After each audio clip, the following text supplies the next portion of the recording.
Madame Le Pen, comment vous réagissez à la victoire de Louis Alliot à Perpignan déjà? D'abord, je suis évidemment très heureuse à plusieurs titres pour Louis Alliot, pour son équipe, parce que c'est une victoire méritée. C'est un travail de longue haleine et qui, ce soir, se termine sur une vraie grande victoire.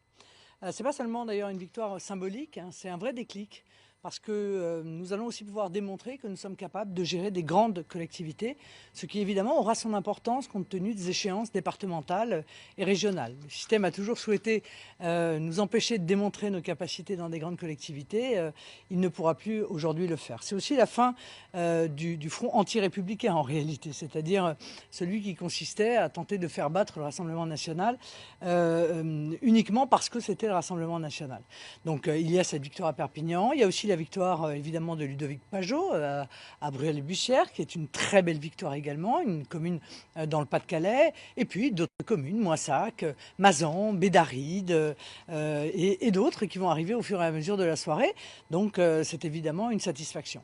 Alors évidemment, cette satisfaction intervient dans une élection pour le moins étonnante. Qui est également frappée par une abstention historique.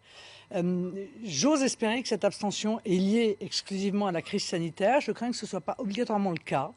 Et donc il va falloir qu'on s'interroge, et les uns et les autres d'ailleurs, tous partis politiques confondus, pour savoir qu'est-ce qui fait que les Français aujourd'hui se détournent des urnes alors même que leur vote est essentiel pour le fonctionnement de la démocratie. Il n'y a que leur vote qui peut faire changer les choses.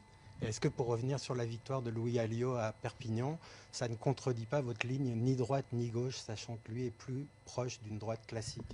Non, je ne crois pas du tout. En l'occurrence, je pense que beaucoup de gens ont voté pour Louis Alliot, y compris d'ailleurs des gens qui venaient de la gauche. Il avait d'ailleurs sur sa liste des gens qui venaient de la gauche. Il avait également des personnes qui, étant sur d'autres listes, avaient appelé à voter pour lui au second tour. Non, je crois que c'est vraiment la victoire du rassemblement des Français autour d'un projet, autour d'une équipe, autour d'une ville qui, il faut bien le dire, concentre l'ensemble des échecs de la politique menée par les dirigeants français depuis des années. L'insécurité, la division, le chômage, l'effondrement économique. C'est à tout cela que Louis et son équipe vont devoir répondre maintenant. Et ils le feront, j'en suis sûr, avec beaucoup de sérieux, beaucoup de pugnacité, beaucoup de compétences. Qu'est-ce que vous inspire la victoire d'Édouard Philippe au Havre et pour la suite de la politique? Ça, c'est à lui de le décider. Il est sûr qu'il était dans une situation où il aurait été étonnant qu'il ne soit pas élu. C'est d'ailleurs quasiment, si je puis me permettre, la seule victoire d'En Marche, véritablement, puisque dans toutes les autres villes, il faut bien le dire, la moisson de grandes villes qu'espérait le mouvement En Marche n'a pas donné de résultats très, très flagrants. Alors attendons de voir si le Premier ministre souhaite rester Premier ministre ou s'il souhaite devenir maire. De toute façon, ça ne changera pas grand-chose à la politique menée par Emmanuel Macron.